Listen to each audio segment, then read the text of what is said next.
Hello, hello, hello. Welcome back sa ating channel, mga Itachi Warrior. Pag-uusapan naman natin ngayon ang GCash. Safe pa bang mag-transact sa GCash? Kasi kamakailan lamang, ang daming napapabalita na nakawan at saka nawalan ng mga kaperahan sa GCash mismo. Di umano sabi na hack daw o kaya may glitch na naman ang GCash system. Naniniwala pa ba kayo doon? Kasi ang dami-dami ng ganap na nangyari about yun sa mga nakawan sa GCash, diba? Ito nga si Popwang, diba? Nagreklamo tsaka mangiyak-ngiyak nga ang mima ninyo dahil sa nawalan siya ng kaperahan sa kanyang GCash account. And bilang isang Pilipino talaga naman, mahilig mag-transact using the GCash.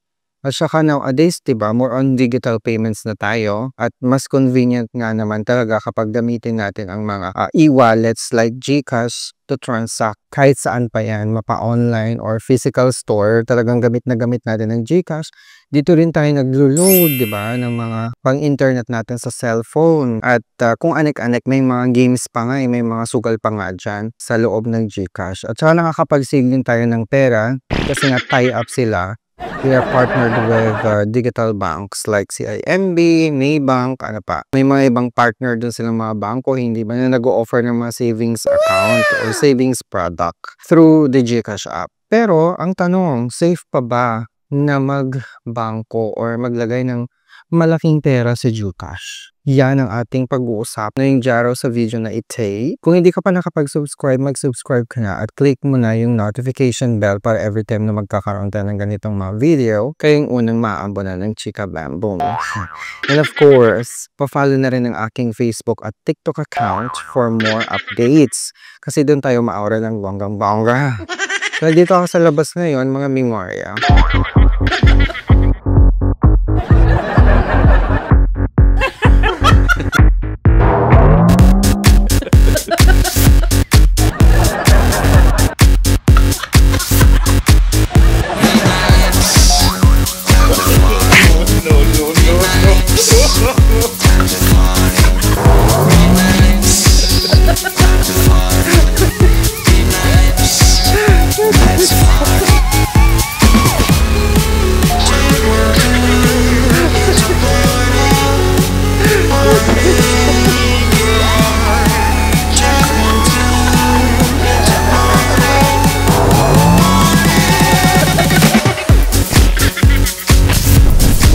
So anyways, mabalik tayo sa GCash. So ang dami-dami nagrereklamo na nawalan ng kaperahan kamakailan lamang. And honestly, ako nung mga panahong napapabalita na, hindi lang naman ngayong taon, parang alam mo, taon-taon may mga ganyang issue yung si GCash. So parang hindi na bago yan. And sinasabi nila, di umano, may inside job dyan, ganito ganyan. May mga magkakakonsyaba dyan ng mga employee na ganito ganyan. Di umano, na sila lang din daw ang nangunguha ng kaperahan. So wala tayong alam doon, pero yun yung mga tsorya ng mga ibang tao at yung mga chikahan nila dyan sa social media, hindi daw. So, ayun na nga, let's just be careful kung saan natin ilalagay yung mga pera natin. Pag-isipan natin ng mabuti kasi sa panahon ngayon, ang dami ng mga ganyang incident at mga hacking, mga scam na nangyayari. So, hindi lang naman sa GCash, sa iba-iba pang mga app. Naloloka lang ako at saka nalulungkot lang ako kasi laging sinasabi ni GCash na protected ang ating mga kaperahan, ka-impormasyonan, ganyan-ganyan. Kapag sa GCash tayo nag-transact, ganyan-ganyan. Dati nga, yung pag-send pa lang ng pera, if you're going to send money to other GCash user, di ba nakikita yung pangalan, yung buong pangalan noon. So, ang ginawa nila, in-encrypt na nila, so naglagay-lagay sila parang mga star or mga ganun, mga special characters para hindi mo makita yung buong pangalan ng nag-send sa'yo ng pera from other GCash user. So, okay yun. Pero, syempre, may mga bagay talaga na hindi na, alam natin, hindi perfecto ang sistema or technology. So, alam natin yan. Pero, sa case kasi ng GCash, isa na siyang malaking digital app at saka e-wallet So, sa mga ganyang bagay, dapat mas doble, triple ang protection dapat na binibigay nila sa kanilang mga consumers. Nakakalungkot lang kasi ako never talaga akong naglagay ng malaking pera diyan sa GCash. Simula nung hindi na ako pinautang ng GCredit. So, hindi na ako naglagay ng kaperahan ko diyan sa GCash. Kasi unfair naman, 'di ba? Hindi nila ako papautangin or tapos maglalagay pa ako ng kaperahan diyan, no way. So, ang ginagawa ko na lang, ang tip ko talaga na pwede kong maibigay sa inyo is piliin niyo yung mga apps, yung mga digital banks na talagang kampante kayo na paglagyan ng kaperahan ninyo. Mas maigi for me mag-open kayo ng mga bank accounts sa mga traditional banks kasi may mga app din naman yan, mga mobile banking sila. Tsaka mas mas kampante tayo na secure yon.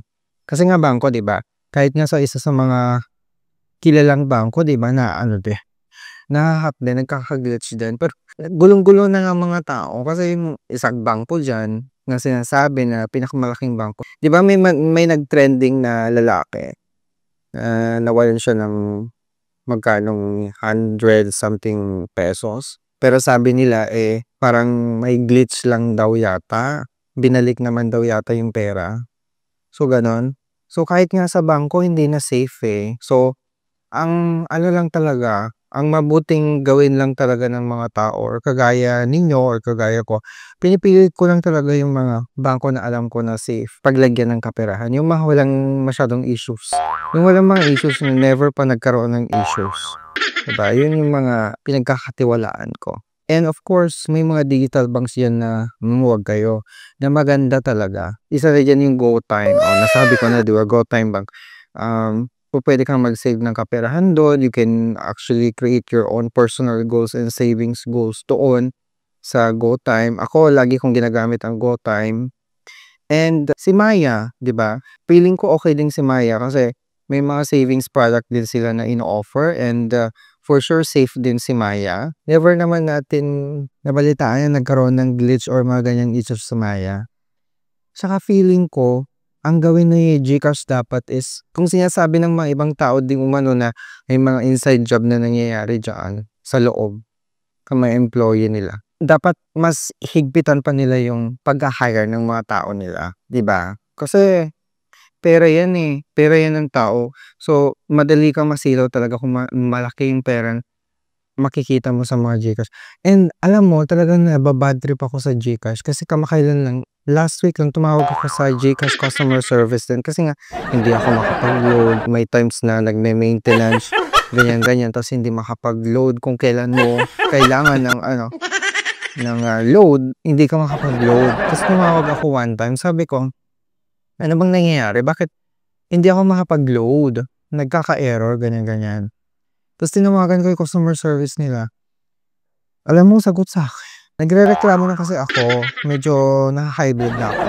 Na tumataas na yung pitch ng boses ko. Tapos, talagang nagagalit na ako kasi nga kailangan ko siya. Tapos, alam mo, pumapatol sila yung mga customer service reps. Hindi ko alam kung saan lupalok nanggaling itong mga customer service na yung mga ibang customer service reps lang nag-use. Hindi ko nilalahat kasi may mga makikinong kausap naman dyan. Pero doon sa experience ko lang talaga sumasabot pa siya ng pabalang. Tapos instead na i-pacify ka as customer, tapos gusto ko malaman kung ano nangyayari. Bakit hindi ako nakapag-load? So, ang daming yung mga sagot niya, alam mo, piloso boy. Instead na tulungan ka na ganyan-ganyan, na i-pacify ka, kasi nagalit ka na, tapos gagalitin ka pa. Nakakaloko yun, diba? And one thing pa, kaya iwasan nyo yung mga OLA. Diba? Kasi yung mga disbursement method na nilalagay nyo dyan, yung mga payment method dyan sa mga OLA na yan, diba? GCash yung nilalagay nyo dyan usually para mas madali nyo makuha yung pera, yung mga inuutang niyo dyan sa mga OLA.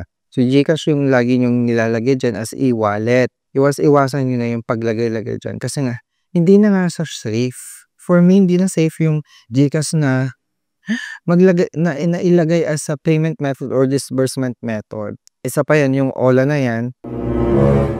Kinuha na nga yung lahat ng impormasyon nyo sa OLA na yan.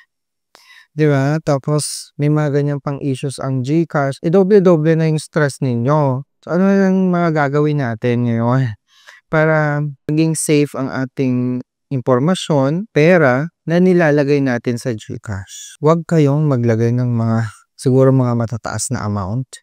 Siguro pa puwede pa yung 500, below 500, ganyan. Okey yun kung may ano ka, pam-backup mo lang in case na kailangang mag-load or mag-send lang ng, small amount sa relatives mo, 'di ba? At least meron kang nakahanda doon sa GCash mo. Pero yung mga thousands, 10,000s, no, wag. I don't really recommend na maglagay kayo doon kasi dahil nga sa mga issues na 'yan, hindi na gano'n ka-safe maglagay ng kaperahan, 'di ba? Unless or until talaga na gumawa ang GCash ng sobra-sobrang mas magdagdag pa sila ng security feature sa GCash system nila, baka mapapaano pa tayo, mapapaengganyo pa tayong maglagay ng mga malalaking pera diyan. Pero for now, ekis ako diyan, ekis. Hindi talaga ako maglalagay ng gano'ng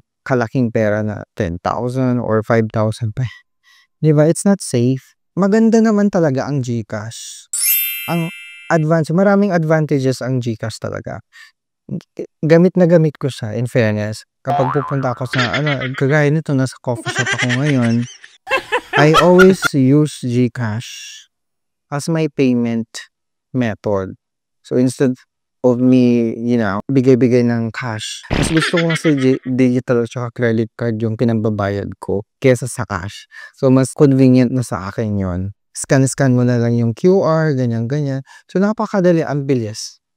Pero may mga disadvantages din yan. Kaya always keep your personal information, your money safe. At common sense na yan. Alam nyo na, di ba? Huwag talaga kayo maglalagay ng ganung kalaking pera. Mahirap na. Lalo ngayon, magpapasko na naman. Talamak talaga mga scam. So yun lang. Anyways, any comments or thoughts about dito sa mga issues sa GCash? Pa-comment naman sa video na ito. And again, don't forget to subscribe. Mag-follow din kayo sa Facebook and TikTok account ko for more updates. Maraming salamat.